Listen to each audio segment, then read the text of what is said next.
So tonight we come to a question that I imagine has been at the heart of many people as we've reflected on Mark's Gospel, namely, what is the point of it all? Because actually, if we don't see some possibility of using this in our own context, then what indeed is the point of it all? Well, maybe to have a few interesting Tuesday evenings that keep us occupied for that time, but don't go any further in our lives. So what I want to do this evening is I've got three different topics here, two of them questions and the third one a statement. So in the first Storytellers, our first section, I want to reflect on how Mark's Gospel was used in the different contexts of the first century. Then to ask the question, why stories? I mean, why is story so important in communicating the Gospel? And then thirdly, to identify some, quite significant challenges, but also great opportunities, I think, as we reflect on how any of this connects with our own lives and ministries at this point in time. So here's Janus, who was the Roman god of gates and doors, and interestingly, new beginnings. And I always love this kind of image of Janus because it's a two-faced image. He's also the god who looks in two directions at once. And believe me, that's what we need to be doing today, looking into at least two directions at once, if not more. So what were the two directions that the earliest Christians who used the Gospel of Mark were looking in? Well, first of all, obviously, but not so obviously, because you don't find much mention of this, was the context of Galilee. The end of Mark, the rather abrupt ending of Mark, happens with, the alarm and the questions raised by the women rushing from the graveyard, but also the instruction, go up to Galilee, because that's where the next stage of the operation will happen. And of course, we don't know what happens next. But I wonder if you've ever thought or wondered what happened to all those thousands of people who followed Jesus in Galilee, whose stories are recorded in all the Gospels, not just in Mark. What happened to them after his death and resurrection, that there's absolutely no mention of churches in Galilee following those events? Now, of course, part of the answer to that question is that the book of Acts moves in a different direction and focuses on life in the wider Roman Empire.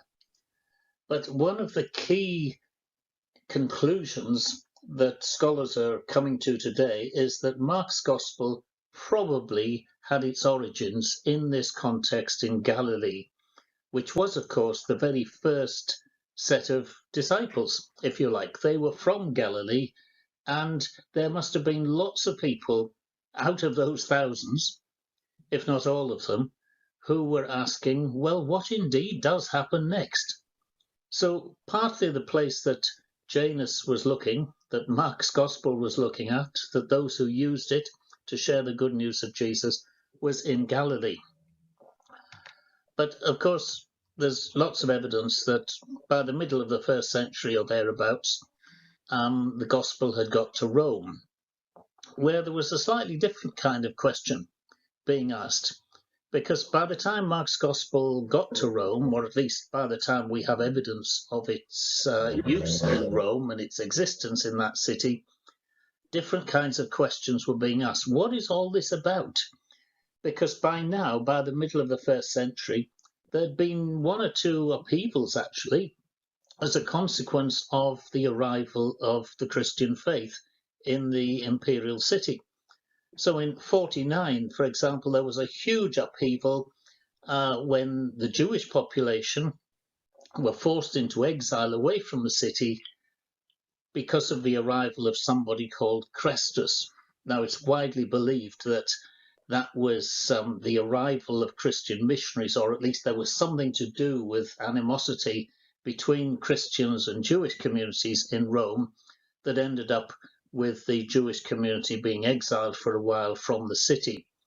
So many people in the Roman context were asking, what is all this about? Who is this person that creates such a fuss, as it were? Who is this Jesus, and why does it matter? Was a question being asked in both these contexts, but for rather different reasons. Because, in a sense, it was why does it matter was the question in Galilee, but who is this Jesus was the question in Rome.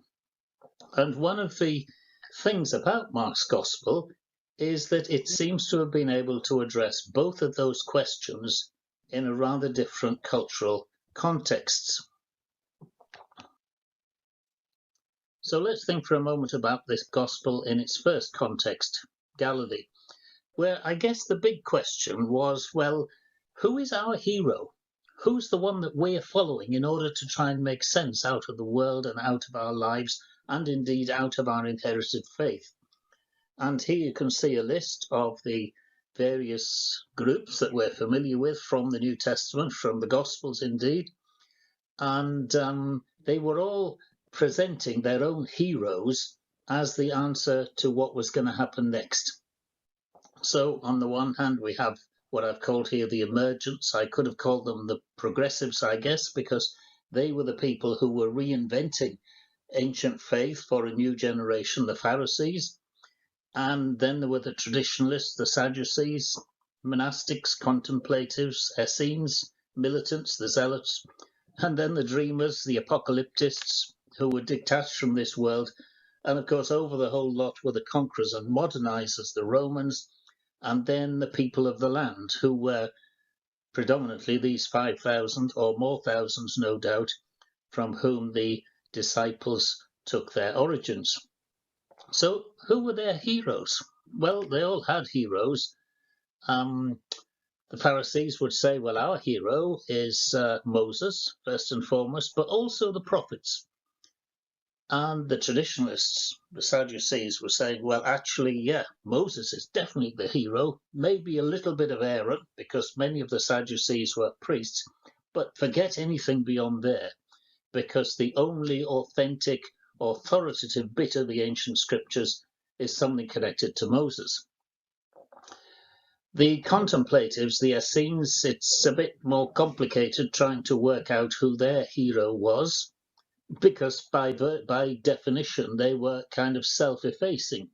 They wanted to withdraw from the mainstream of politics and religion, which is why, relatively speaking, we don't know that much about them. We certainly know a lot about the heroes of the Zealots, who were the Maccabee family, who famously spent 3 years in guerrilla warfare and banished the Hellenistic rulers of Palestine in the 3rd century BC in order to claim the opportunity and the privilege to get back to what they understood to be the original ways of following the Jewish faith. And then, of course, there were the dreamers, the apocalyptists. For them, I guess, one of their key heroes was Daniel. That was where their dreams and visions started, but they also claimed that Adam was on their side, that Enoch was on their side, the whole pile of other heroes, marginalized heroes, mostly in the Old Testament story, were on their side as well. And then, of course, over the whole lot were the Romans, who said, well, actually, it's Caesar who's the really big guy. But the people of the land, the ordinary people, in the midst of all this, kept wondering, who's going to be for us?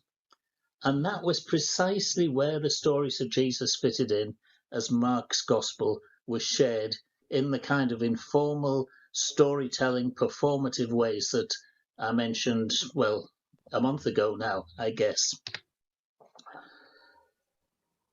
So here are some questions that were raised when Mark was used in the context of first century Galilee. Who is Jesus in a culture dominated by anecdotal stories? And how does his story connect with the inherited stories? And actually, reflecting on those questions goes a good way to realizing why it is that Mark repeats some stories, why he tells us all sorts of details that you might think, well, why is that important? It's because he's effectively producing And I'm saying he, by the way, but I think a good case can be made out that Mark's Gospel, and it almost certainly was reduced to writing by a man, I would think, that Mark's Gospel itself and the way the stories are told almost certainly goes back to the way that female storytellers operated in this culture for reasons that I identified the very first one of these evening events. But what we get in Mark to address these kinds of questions, who is our hero? They're hero stories, aren't they? Jesus comes along and does stuff that nobody else can do. Jesus comes along and teaches, and they say, wow, we've never heard anything like this before. It's the kind of, well, I suppose you could say it's the sort of EastEnders version, if you like. It's not tittle-tattle, but it's telling it from the grassroots, from the ground upwards, as to how ordinary people responded and reacted to what Jesus was about. And the kind of way the stories are told is in that kind of genre, isn't it? When it got, of course, to the next context, here we have the gospel in its wider context. This was a very different world in the Roman Empire. It was dominated for a start by, well, originally by the various deities, the traditional gods and goddesses of Greece and Rome, who were effectively the same people, just with different names. But of course, in the centuries before the time of Jesus, a whole bunch of philosophers had come along and, well, had done the kind of thing that we're very familiar with today. They were the kind of Richard Dawkins of their time, I guess, because they put big question marks against some of these deities. Can you really believe what you're hearing? Can you really believe what they're supposed to have said and done? The problem was that the philosophers were very difficult to understand. And so, whilst they undermined the faith of ordinary people, the average person, in the gods and goddesses who seem to have done a reasonable job for generations past, getting your head around what the philosophers were on about was not that easy. And the upshot, of course, had been a kind of spiritual and ideological vacuum at the heart of Roman and Greek society, into which vacuum came the mystery religions, which basically were much more experiential, were much more based into in mythological stories. Story again, you see. And yeah, they were competing. They came from the East as well, which, of course, in terms of where Rome is, was pretty much anywhere beyond Greece, really, which meant that the Christian faith was perceived as a mystery from the East. And that was one of its attractions, actually. But the existence of this spiritual vacuum was a great opportunity for Christians to come in and share their story. And then there was the whole business of community, because here were these nobodies these marginal people, these Christians who lived in the kind of buildings that are down in the bottom left-hand corner there, kind of tenements with workspaces on the ground floor and then the living quarters up above. And that, incidentally, is what a church looked like, a church building, insofar as there were such things in the first century. And they were asking different kinds of questions. For the philosophical types, it was, who is Jesus in a world of philosophy and spiritual speculation? I mean, is he human? Is he divine? Or what? These were big questions, particularly the human and divine thing. And they continue to be so for a couple of centuries after this time as well. But Mark's Gospel, and the way that Mark tells it how it is, the way that from one perspective, Jesus looks very human, very ordinary. He gets angry. He doesn't get it right all the time. He says things you wouldn't really expect a God to say, would you, for goodness sake? Actually emphasizes that, yes, to put it in different language, it actually underlines the reality of the incarnation, if you like. And so the way that Mark's stories are told also addresses the questions of this kind of culture, which was quite different than the Palestinian culture of Galilee. And of course, it began to address how these people who were nobodies, because many of them, perhaps most of them, were slaves and marginal people, how are they so influential? And the way in which Jesus calls ordinary people, the way in which he lifts up those who are broken-hearted, the way in which he affirms those who have had fewer opportunities, that actually becomes a key answer to that question. How do these communities manage to have so much influence that goes so far beyond their actual size and apparent importance? Well, it's all about, location, location, location, and context, isn't it? Galilee isn't Rome. Whoever put Mark's gospel together knew that, I think. They also knew it's not Ephesus, and it's not Corinth, and it's not Jerusalem, Philippi, Colossae, or anywhere else that you can imagine. Now, here's a lesson for us today, which we're going to think about later on in some detail. Birmingham, I don't know where you all live, but Birmingham isn't Glasgow. It's not London, it's not Derby, it's not Truro, it's not you name it. Your town, your street, your people are not the same as others. Location, location, location, context, context, context is absolutely central to the stories of the gospel making sense and being received in different spaces in such a way that the impact of the message of Jesus can be the same. I think I said previously that in order to stay the same, as in the impact and the challenge and the opportunity that Jesus presents, the way in which the story is presented needs to change. And I think this theme here, context, location, is absolutely central to that. Finally, just as a pointer to where we're going to go later on, there's nothing sadder than a person without a story, and nothing more inspirational than a story lived well. And those three circles pretty much sum up what I think was happening in terms of the reception of Mark's Gospel in the first century in those two contexts. On the one hand, and the foundation story is the stories of God, the Missio Dei, if you like, what God is already doing. And then alongside that were the stories of the faith, in that case, the stories of Jesus, interlaced and interwoven with the stories of the lives of disciples, the stories of our lives.